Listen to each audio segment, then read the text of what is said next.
Hello and welcome back to another YouTube video. Today I'm going to be doing my 14.14 top lane tier list. So if you do have content, like, subscribe, and let's get into it. There were a couple of changes this patch. We saw direct changes towards Cho'Gath, Jace, Smolder, and Sion. These champions obviously were underperforming to a degree within the top lane. Smolder, obviously a bit more indirect. He was buffed primarily for his main role in the ADC, but has obviously benefited from this in the top lane, where he is performing to a better level. On top of this, we saw nerfs towards two of the pro play staples of Jax and Rumble. These two champions have definitely taken a big hit. In Rumble's case, they really went after his early level 1 to like level 5 flamethrower damage, which does really manipulate how he can play the lane and where a lot of his strength can kind of lie. And in Jax's case, they increased the cooldown of his E early on to the game, which is a pretty big swing. Obviously, that ability is very crucial to his success in the top lane.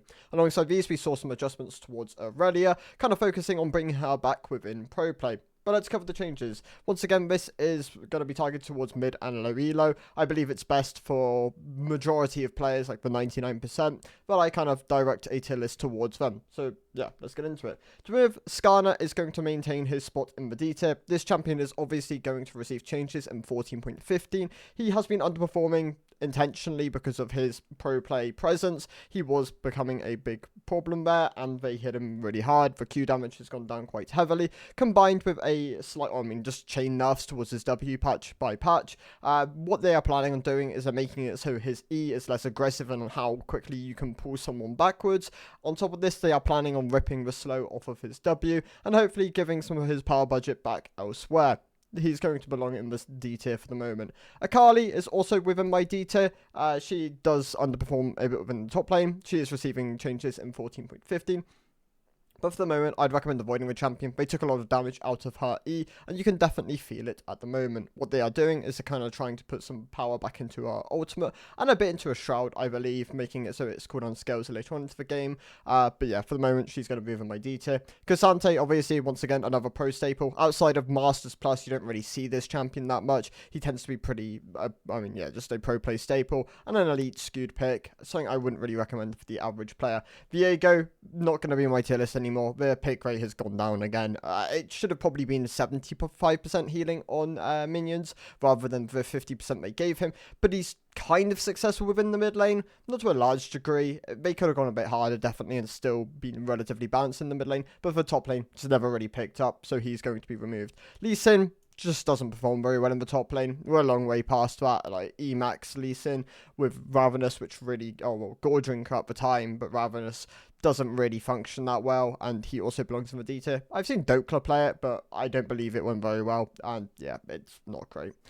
Gangplank, also given my D tier. He's one of the hardest champions to pilot within the top lane, so I just recommend avoiding unless you're really willing to sink a lot of time and just learn like everything about this champion, making sure you're priming and firing the barrels at the right times, making sure you're being a lane bully where you can, making sure, you're just positioning correct in fights, using your control. There's a lots of kind of like niche things which you don't really see on other characters on this champion. The resets on the passive can be quite something to play around as well. And yeah, he's going to be in my D tier.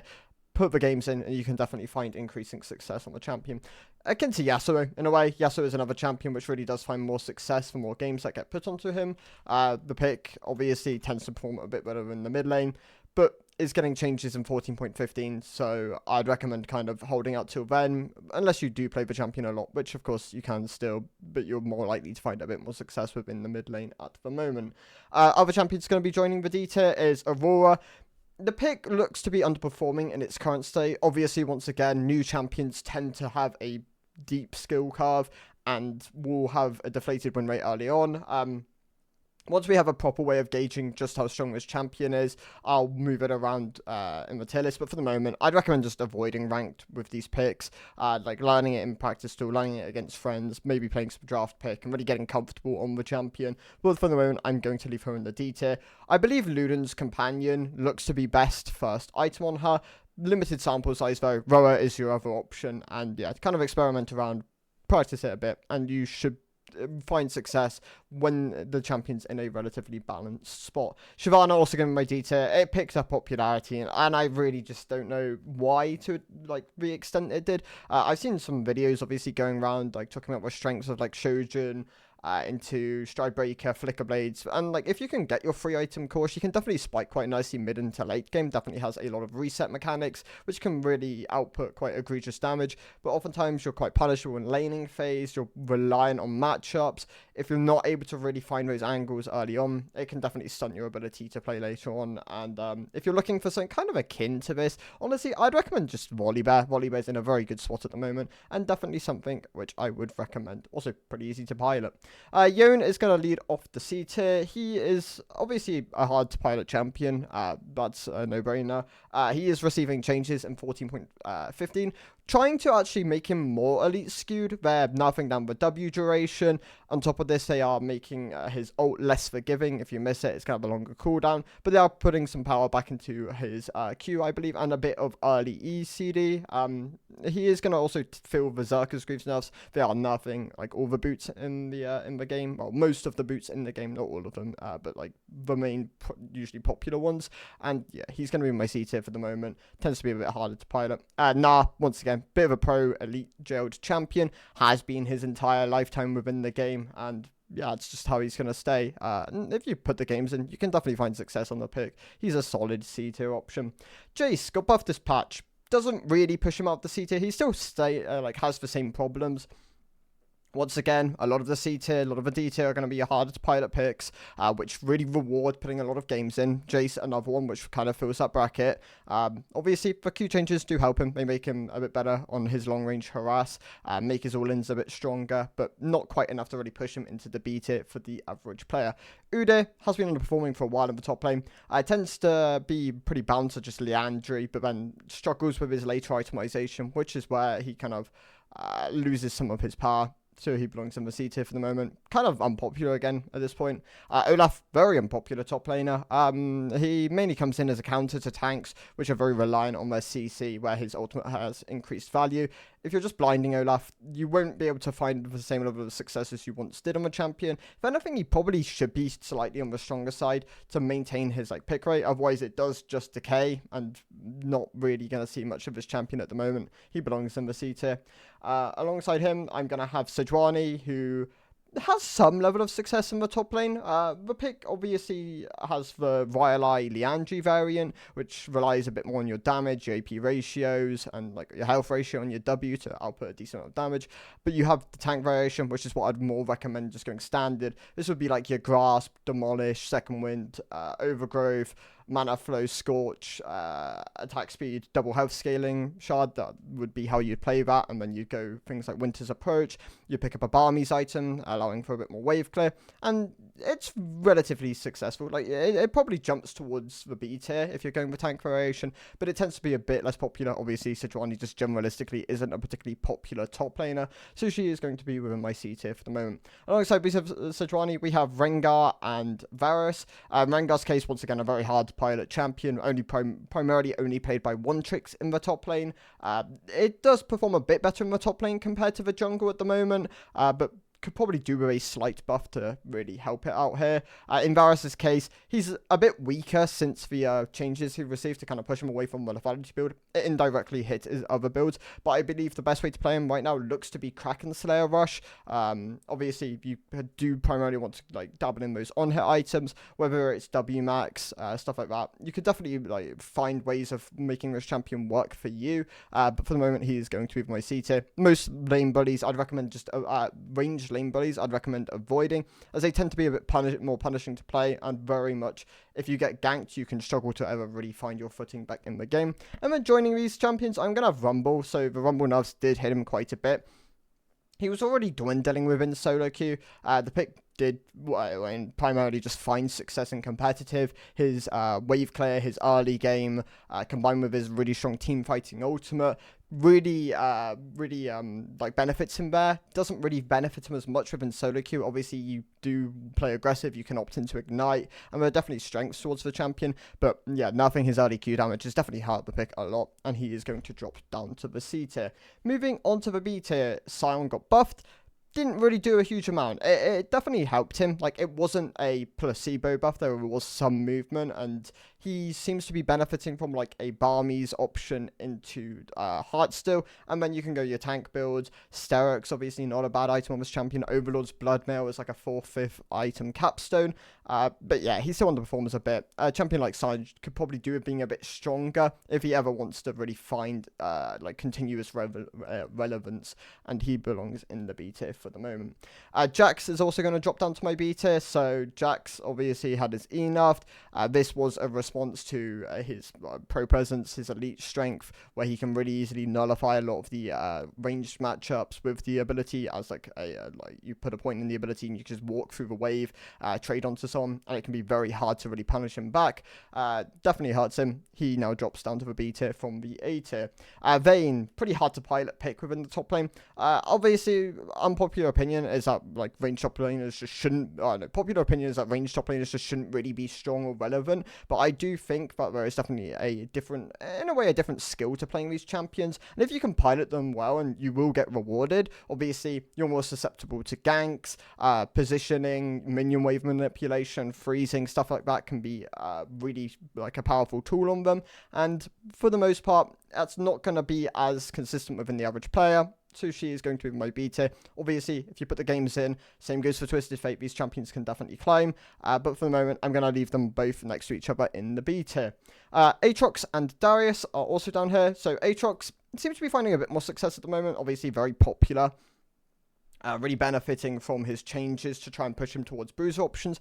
It looks like Eclipse into like your Cindered Sky, stuff like that. Obviously, there was a bug fix on 14.14, which has once again helped him. He could probably make the jump, like arguably make the jump up into the A tier, but I'm being precautionary and I'm going to leave him in the B tier for the moment. But if you put the games in, obviously he's really rewarding and can definitely climb up the tier list. For the moment, though, he's going to be in my B tier. Darius still feels the Ghost nerfs. Obviously, Ghost is a bit on the weak side at this point, and yeah, the champion was pretty dependent on it. Obviously, still a very aggressive pick, which can really benefit from snowballing in the game, but some of the ranged options combined with just some of the other options can either neutralize him, and he's not able to find the same level of success he once was, so he also belongs in my B tier.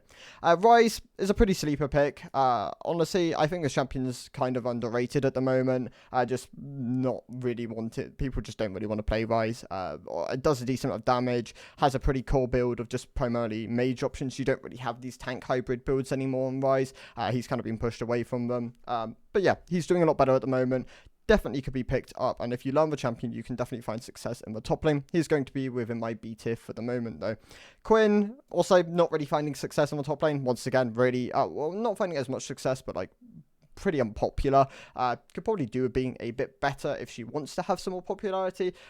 But then, yeah, the champ's pretty obnoxious if it's ever strong. It can be really quite lane nullifying.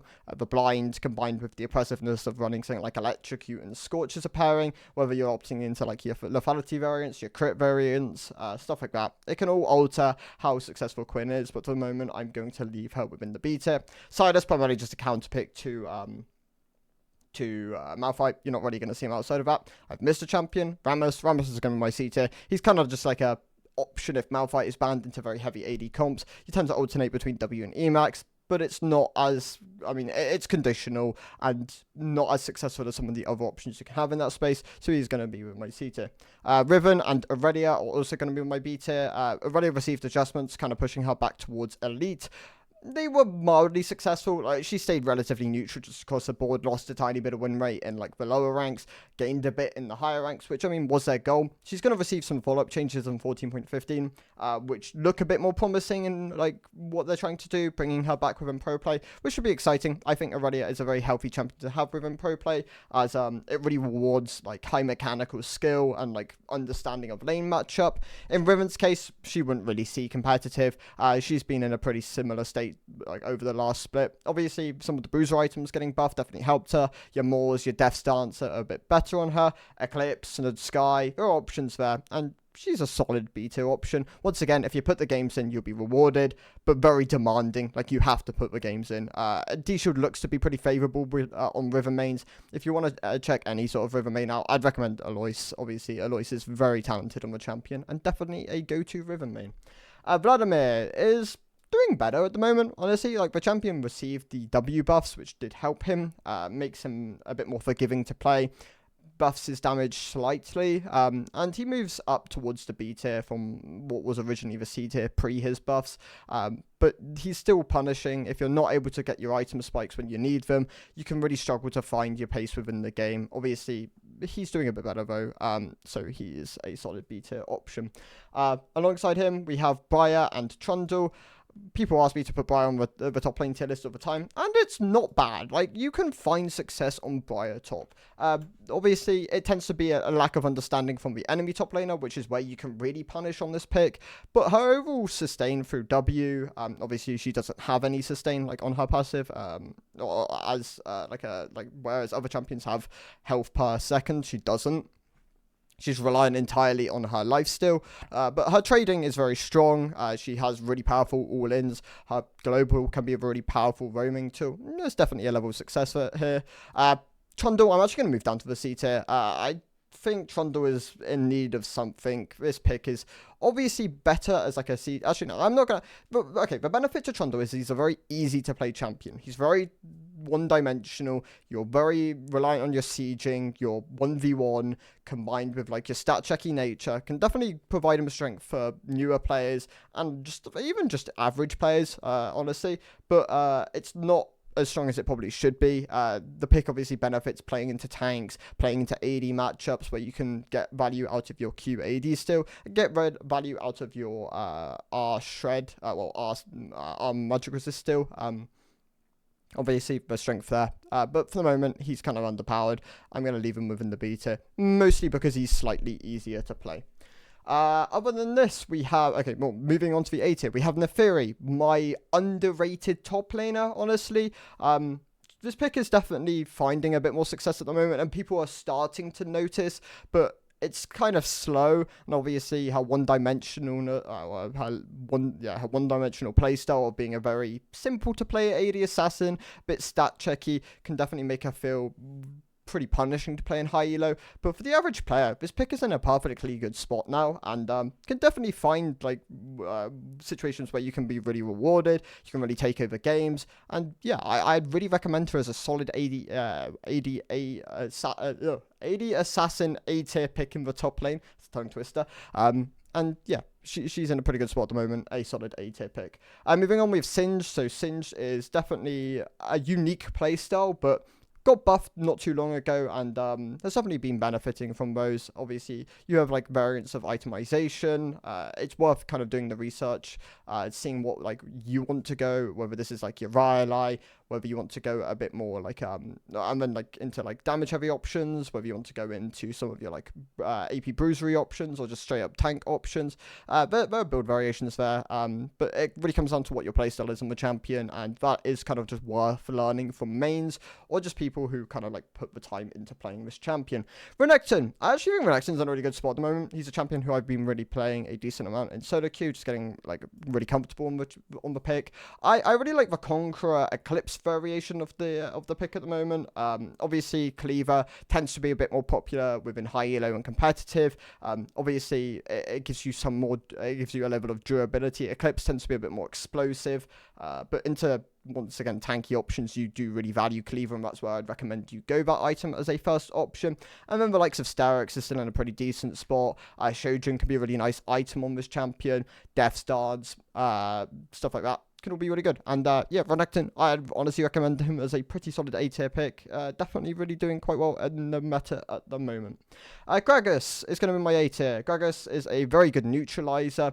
There are the grasp variations, the phase rush variations, depending on what you want, whether you want a bit more damage, whether you want to be a bit more durable. That would be like your grasp, your winter's approach, your rower, stuff like that. Gives you a lot of upfront durability, allows you to be like a displacement frontliner, and yeah, he's a solid A tier pick. Tends to be a bit more elite skewed when in the jungle, not so elite skewed when in the top lane, but there is still a level of elite skew, and yeah, he's a solid A tier pick. Wukong, pretty unpopular within the top lane. but he's not bad by any means. He received a couple of buffs to kind of help him out here. He is still very reliant on like 1-2 item spikes, whether this is like your Eclipse, your Trinity, your Shojuns, your Sterix, stuff like that.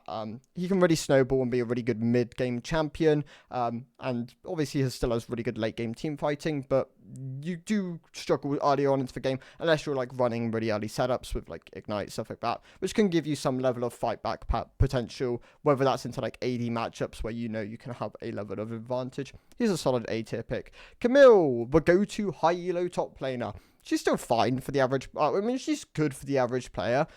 There are counter picks. Obviously, Teemo is a pretty common one for just like the average player. Other than that, she can struggle into some matchups which just overwhelm her. Whether this is like Renekton, whether this is Jax, stuff like that. She could definitely struggle into these picks, but she's a solid A-tier champion. If you can put the games in and really learn the pick, then you can really skyrocket in the ranks and definitely like climb all the way to Masters. Yeah, if you really learn the champion. And come on, solid A-tier pick.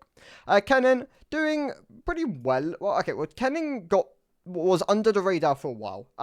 With his quality of life changes, I did specify that like this has definitely helped him. He's definitely gained something here.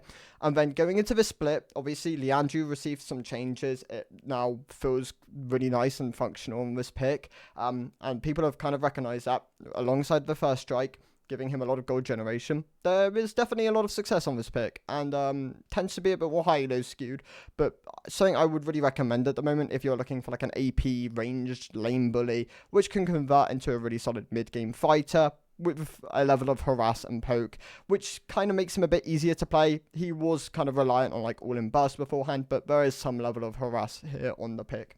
Solid A-tier champion. Nasus and Tryndamere are my next two picks. In Tryndamere's case, it's still your Grasp or your Fleet, and then you're running your Ravenous. You're really sustaining through lanes. You're all in early on into the game, can be really aggressive. Obviously, if you get your crits, lane can go great. If you don't crit, sometimes it can be really punishing, and you can really struggle to find your tempo within the game. But this champion has really aggressive split push potential, especially if you're running the Demolish. His sustain is really obnoxious, and he's a good A-tier pick. In Nasus's case, he got buffed more recently with the E and the AD growth going up on the pick.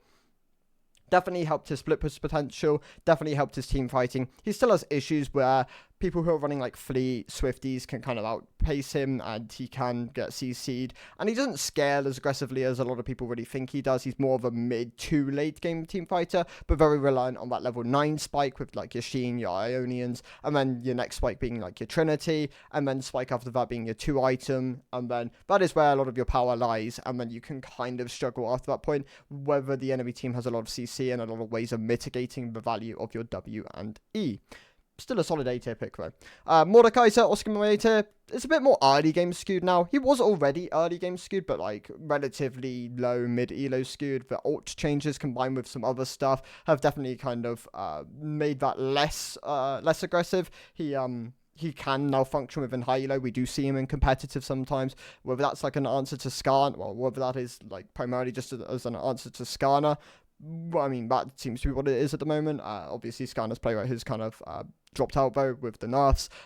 He doesn't really see that same level of competitive, but I digress. Mordekaiser, a solid A-tier pick, especially for just the average player. You can find a lot of success. He's relatively stat checky. You can be punished by certain matchups, whether that's like the Fiora, your E is telegraphed and you can get punished. And yeah, he's a solid A-tier champion. Other than that, we have Alawi. Alawi obviously is a bit more matchup dependent. There are matchups which she can really struggle in. She's very good into the Jax matchup, pretty bad into the Mordekaiser matchup. If you can reliably land your E, you can really punish people, and that is where most of your strengths lie. It really just depends on like the mobility of the opponent, or whether they have tools to just mitigate the value of that ability. She's a solid A-tier option for the moment. Pantheon, definitely doing a lot better after his changes. It really promotes the ability to go some of your health/AD options, whether this is for Cleaver, the Cinder Sky, the Shojin. I'd recommend going something like an Eclipse in the start and then like being able to flex between what you need. But Cleaver is still Cleaver is a perfectly good starter option, especially into champions which you know might rush a steel caps or rush some armor to kind of like alleviate the pressure on you. Don't get it wrong though, Pantheon still really struggles into tank matchups. That is where a lot of his weakness lies, and if he's not ahead of the curve going into the mid and late game, he can be quite hard to pilot, but he's in my A tier for the moment. he's still a solid option. Heimerdinger, an underrated pick. This champion is definitely doing quite well in the top lane at the moment.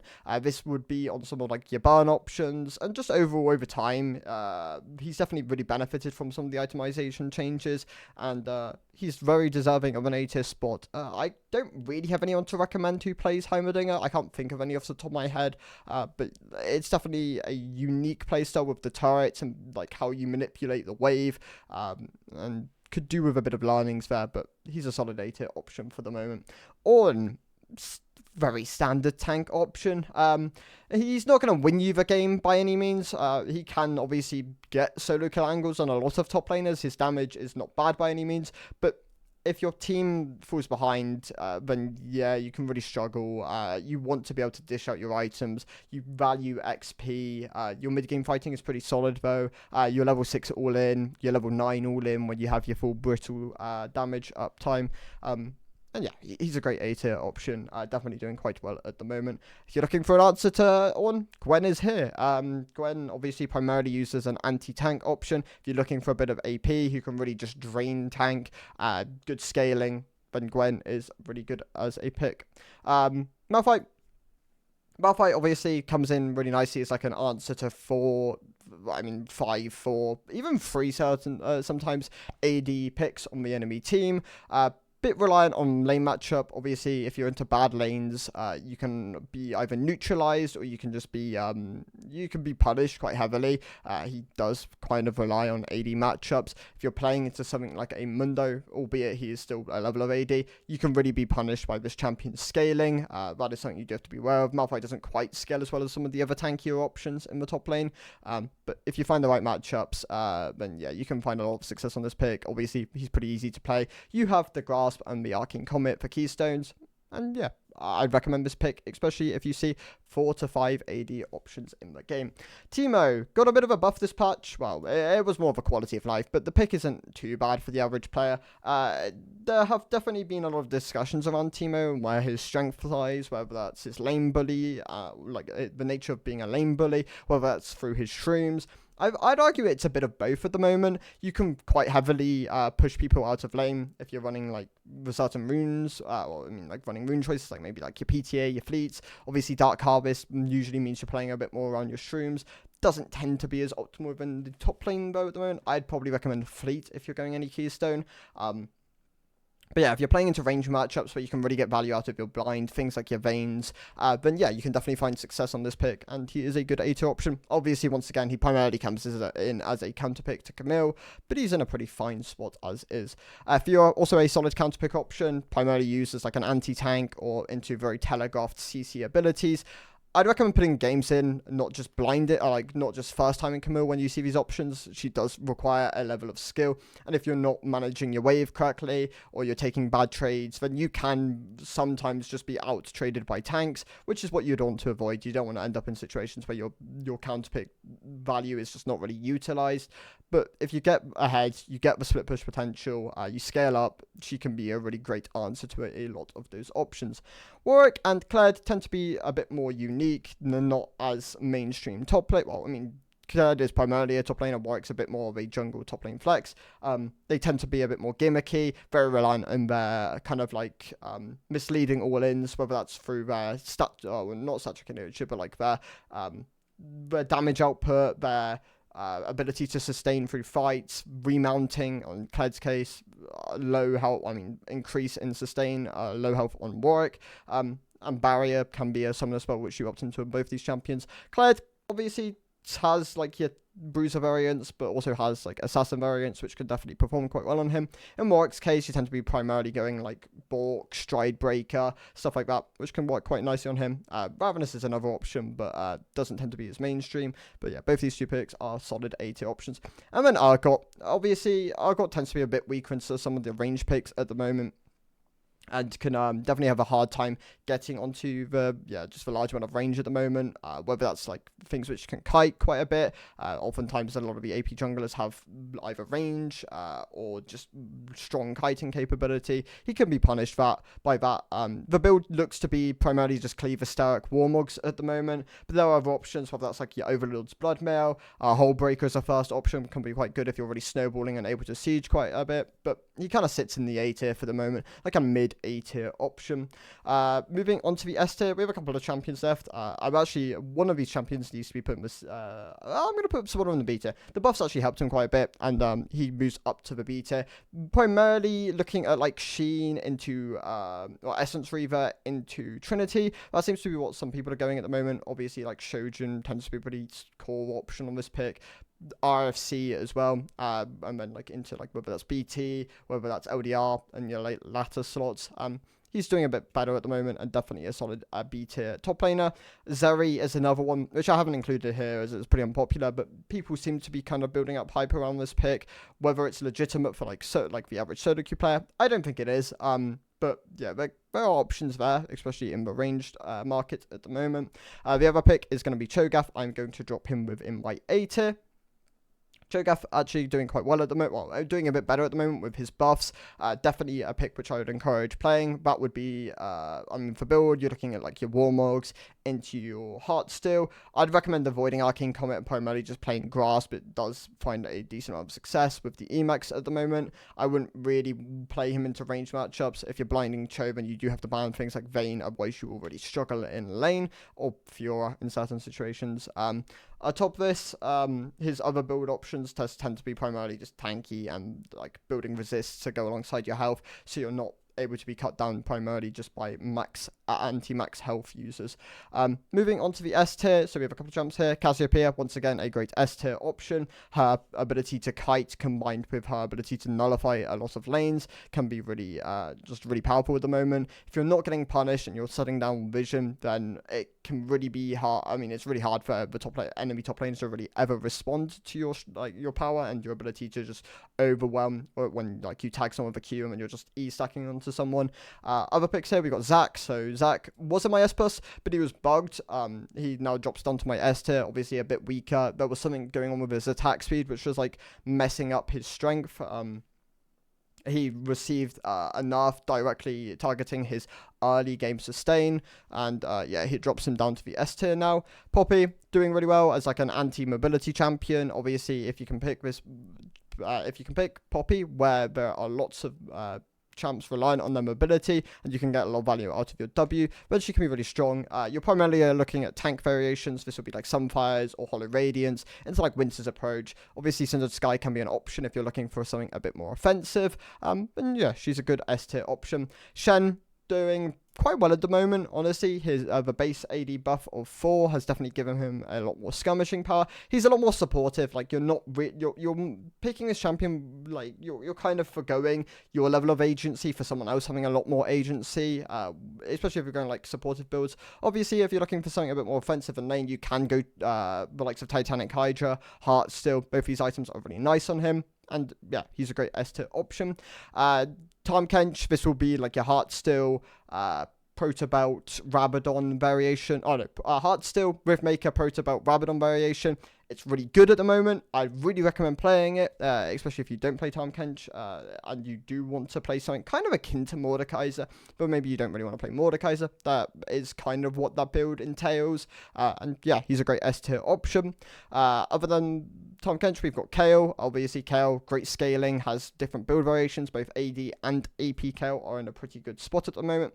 Ban Nasus if you're blinding this champion. Don't blind Kayle though. Just primarily pick it as an answer to tanks, where you can kind of free scale through the game and definitely like enable your power later on. Your build going to be looking like Anasha's, Rabadon, Lichbane, stuff like that, which can work quite nicely on her. Yorick doing really well. He's a very low elo skewed pick. Definitely falls off the higher elo you go. People understand how to play around Maiden, how to play around your ghouls, dodging your E, stuff like that can be a skill which, I mean, most people do possess later on, but does obviously become easier to play in the lower ranks. Obviously pretty stat checky, but he's doing quite well at the moment. He's a good S tier pick. Volibear, this is your Riftmaker.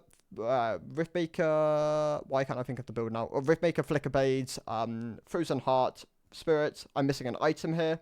What am I missing? I'm missing Nashers. Yeah, it's so what you do is you start D-Blade for 3 stats for your Jack of Trades, and then you pick up an Amptone and Boots, and that is 5 stats, so you get your first block of Jack of Trades. Then you finish off your Riftmaker, and you build a Zeal, and that is all 10 stats, so you have full, like your full value of Jack of all Trades.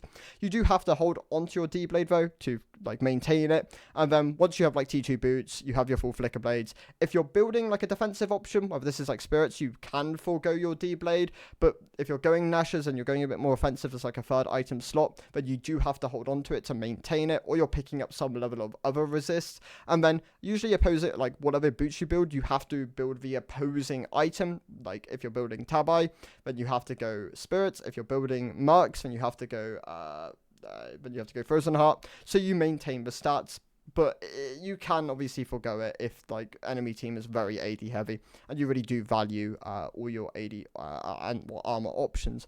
And then the other picks here, so we have Mundo. Obviously Mundo really popular at the moment for the Warmogs rush. He's in a really good spot, a great S tier option. And then Garen and Set, also really good picks at the moment. Garen, obviously very strong with some of the build options. Well, I mean, I say build options. Your Stridebreaker, PD duo. And then you're looking at like Deadman's, Force of Nature. IE is a really good snowballing item on this champion. And he's in a really good spot at the moment. In Set's case, he's been good since the beginning of last split. Oh no, this split. He's been good for a while. I can tell you that much. That the Stridebreaker, well, I mean, now that people aren't going bulk as much, and people are going like your Stridebreaker into like your Stridebreaker, Hullbreaker, Steric, Sundered Sky, Overlord's Bloodmail. I think that's the build at the moment. He's performing really well on it, and definitely gives him a lot of power within the game. Yeah, really good pick, and I know Alois just made a video on it. Definitely recommend checking that out. Those are my thoughts for like the average and low elo player. You should be able to find success if you kind of follow the generalistic guidelines. Obviously, if you want to put time into playing champions, you can definitely find success on a lot of these picks. My go-tos at the moment would really be like Volibear, Mundo, Set, all very good options. But Cho'Gath is something I'm really testing at the moment, seeing just how powerful I like min-maxing this pick can be. And yeah, those are my thoughts. So thank you guys for watching. I'll see you in the next one. Goodbye.